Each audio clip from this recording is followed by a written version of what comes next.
Leavitt is joining us. She's starting with reactions from the Brazilian press after those deadly police raids in Rio, Leavitt. That's right, Stuart. So Jornal do Brasil spoke to some witnesses there who report executions and torture, calling the raids carnage. And the paper says that this is the deadliest police operation in the history of the city.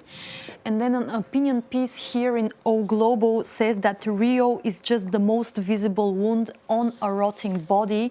The piece says that until Brazil understands the magnitude of the problem and tackles it on a social level, we will keep seeing scenes like this that will repeat.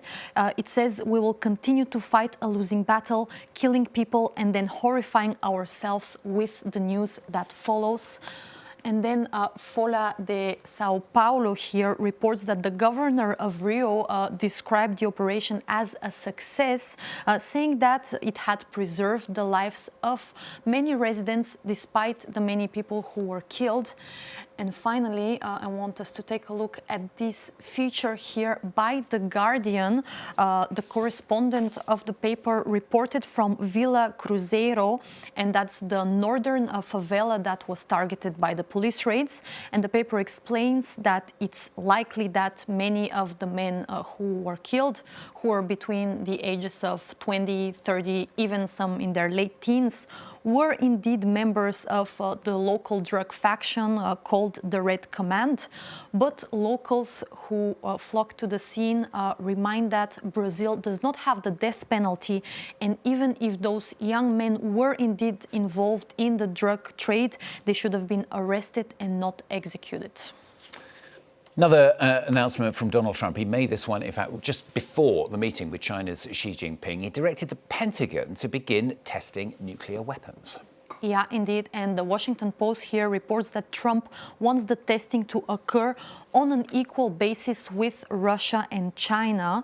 And the paper then says that this announcement signals a reversal of US policy. And then when it comes to China, the South China Morning Post says that the country is planning to narrow the nuclear gap with the US and Russia.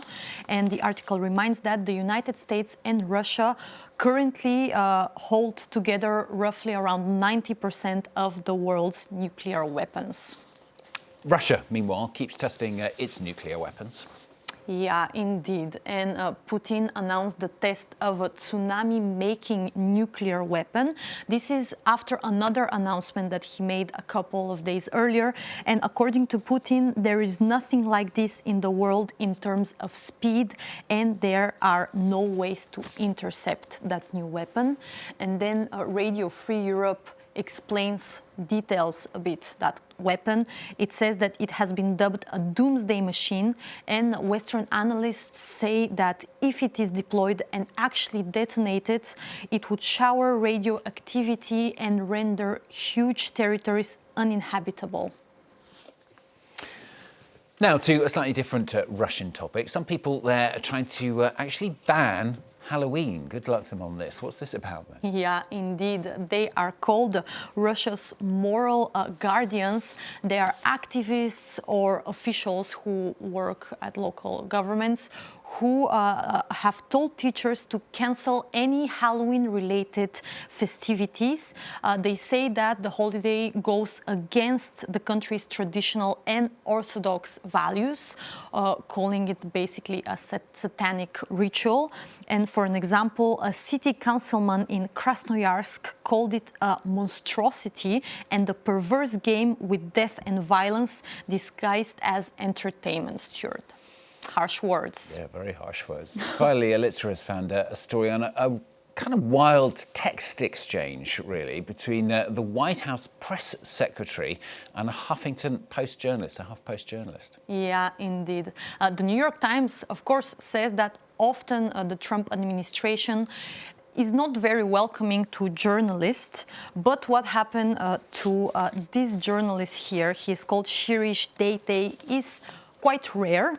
So let me give you some context.